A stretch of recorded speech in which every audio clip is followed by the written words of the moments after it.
The authorities built greenhouses for growing tomatoes. Each has a modest home attached. The greenhouse just used for migrants from the grassland. They tried, but not make enough money. So also they are not used to that kind of life, so they just leave it. They think maybe cost is too high. The electricity, the water, they needed to pay it. Yang and Gan are one of the only 3 families still here. Originally, 24 were assigned to the greenhouse venture. The others were from the desertified areas, used to an open-air lifestyle. All have given up after less than 2 years. Nobody seems to know where they've gone. The government isn't the only organisation now involved in trying to find ways for people and fragile land to coexist. SEA, the Society Entrepreneur Ecology, claims to be the first truly independent NGO in China, funded by China's newly rich entrepreneurs. It's pioneered the creation of a community whose power will all come from renewable energy, so that the Saxol trees can recover as a barrier to the desert.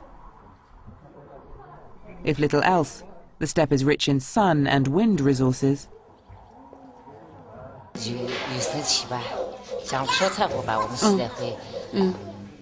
This is solo stuff only for boiling water or sometimes stew, meat, beef. It's quite, it's nice. Which is okay when sun's out. But if not, then the scheme includes collecting dung to produce cooking gas from biogas generators. It wasn't working when we filmed.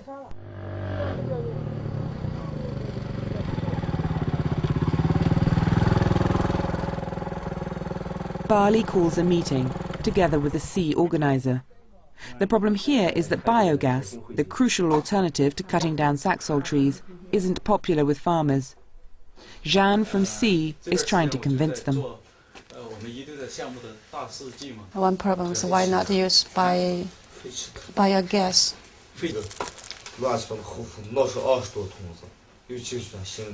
And the thing is, they need biogas need a lot of dropping. They say they have no time to fill the droppings.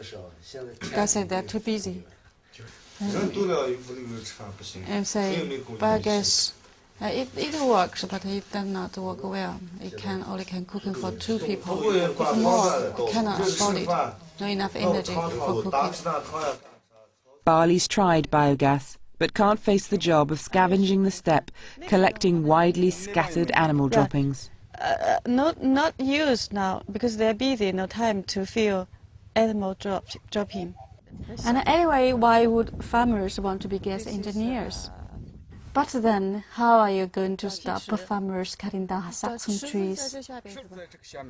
It's just a space for storing droppings. SEA has been working in Alashan since 2004. Environmental improvement can only happen, they say, by getting agreement and understanding from the farmers, not by the usual communist top-down way of doing things. All the rules are formulated by the local villagers and put their fingerprint on the contract, on the agreement. That means you have to follow, because all the rules are formulated by yourselves. If you run out, you can use solar, you can use gas, you can use other energies, but it still is your decision. No matter how, you cannot chop the Saxon trees. That's the rule we have to follow.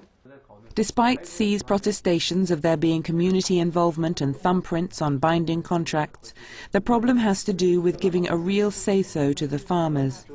And in rural China, empowering individuals is a new concept. It all comes down to making the poor real stakeholders. That's what's always been missing here. But people now own their lands. And unless they get fully behind biogas, tree planting and all the other measures, the desert will win. In Alashan areas, Most of the farmers can get subsidy from the government every year for their benefits. This is basic support from the government. We believe this policy can be sustained. Another one is you need to train the farmers, help them find a good way to support themselves. The most important issue for China is the population, I think. All the land degradation, or you call it desertification issues, are root caused by population, because people have to live, people have to need food, need fuel and many things, and need development opportunities. People have been living there for generations, and it's hard for them to be off the land. 尽管我们现在阿蒙就是搞这个治理的人，我们也认识到。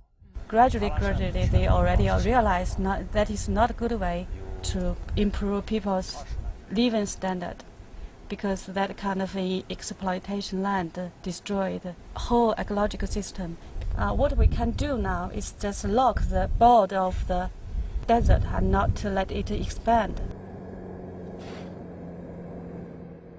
We come to Alashan for villagers on the front line to see if there was any success in stopping the desert expanding, even shrinking. But if Alashan is typical of dryland China, it's difficult to be optimistic. I cannot help thinking we haven't yet come to terms with this unfolding environmental disaster.